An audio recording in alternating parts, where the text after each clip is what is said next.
think the governments need to set a clear direction and framework as part of the budget. Obviously, they will provide the framework and the initiative, but businesses are the drivers and the force in delivering net zero. So in the budget, the government needs to make sure there's clear incentives and initiatives available, but the key things that need to be used. Corporates and businesses need to make use of these initiatives to be able to transition to net zero. The ease of access to funding grants is also very important, as these companies will need to incur costs for heavy capex items. And also the need for a carbon border adjustment mechanism coming into play. We need to make sure that Malaysian manufacturers are not adversely affected. By helping push these initiatives such as circular economy and encouraging a reduction in waste and recycling will also help this transition to net zero. But the transition to net zero is not just a transition for reducing carbon emissions, but it's also there as a just transition, catering and addressing for the needs of the lower income communities, the rights of those communities and indigenous people, as well as addressing job availability and security. And as a wider part of that, there needs to be addresses for the cost of living, being able to make ethical and conscious choices without undue financial stress.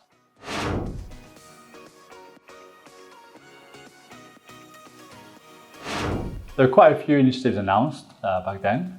The first one is in the Malaysia budget, where they announced an extension for the GITA and GITE, low carbon practices and environmentally friendly projects that can help Malaysia's SMEs to grow and expand overseas by increasing their environmental credentials and enticing foreign investors.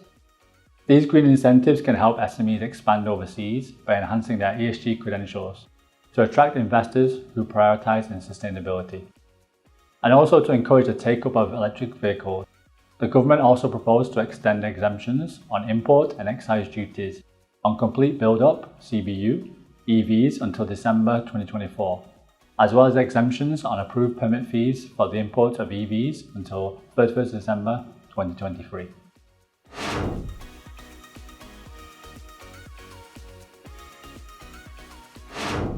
There's been a significant uptake in the purchase of green assets and the development of green buildings as a result of the green investment tax allowances and green income tax exemptions.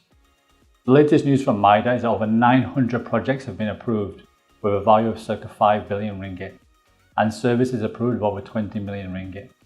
As a result of this, there's been over 1,500 jobs created.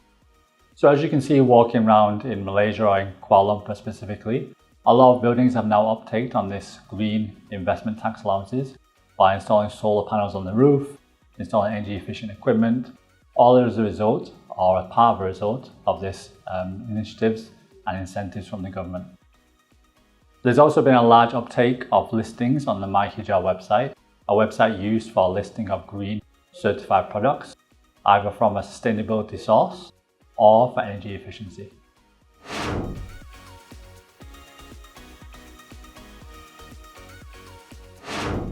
I think the key initiatives will be the typical ones that we always see from time to time. These mainly are construction and real estate. I think these are the key areas where a lot of the emissions will be taken from for this net zero transition. So in terms of construction, using resourceful materials, recycling materials, and also constructing sustainable. And for real estate, retrofitting properties to make sure they are energy efficient. This includes amending the air conditioning systems, for example, changing pumps or motors to be more energy efficient.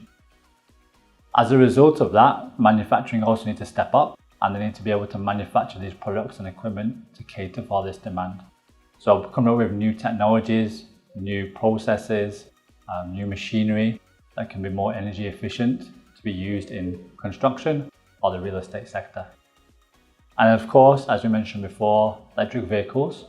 So the automotive sector will be a key beneficiary, I feel, as they will need to develop new technologies, be able to manufacture parts here in Malaysia to be able to cater for the demand in electric vehicles.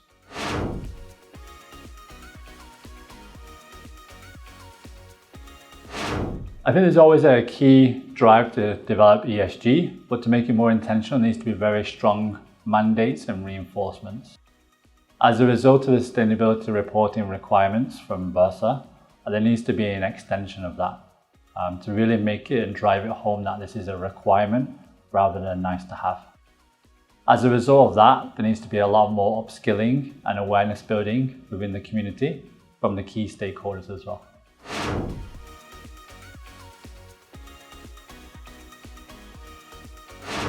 I think key to all of this is that the net zero transition is a very capex intensive resource. And so there needs to be an extension of the GITA and GIT incentives, which currently end this year, December 2023. So by extending that incentives initiatives, it will hopefully encourage developers, companies to be able to incur these capex activities to be able to reduce their greenhouse gas emissions and energy consumption.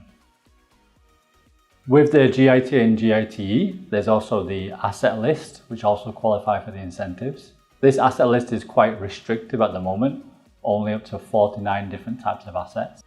So a wider list of these would be very helpful to help those retrofit projects. Not all buildings in KL are going to be new buildings. So we also need to make sure the existing portfolio with existing buildings are upgraded to also be energy efficient and reduce our greenhouse gas emissions. So by extending the asset list for retrofit, we can hopefully incentivize them to do that work. There also needs to be an extension or easily available loans or funding for the corporates, large corporates, all the way down to SMEs, because they need to invest this capex to become ESG compliant. Although the reporting requirements are not yet applicable to SMEs, they will be required to give their data to some of their investors, their banks. So they need to also make sure they're ESG compliant. And by having these loans and funding available, it will make their transition a lot easier. And lastly, not just for incentives, but also some grants. There is an energy audit conditional grant where there will be an energy audit for companies. However, this is quite a very high requirement, over 100,000 kilowatt hours per month electricity consumption. So I'd like to see that extended with a wider eligibility to make these grants available for energy audits so companies can undertake it, see where they're consuming the most energy, and hopefully come up with an action plan and a roadmap to reduce that.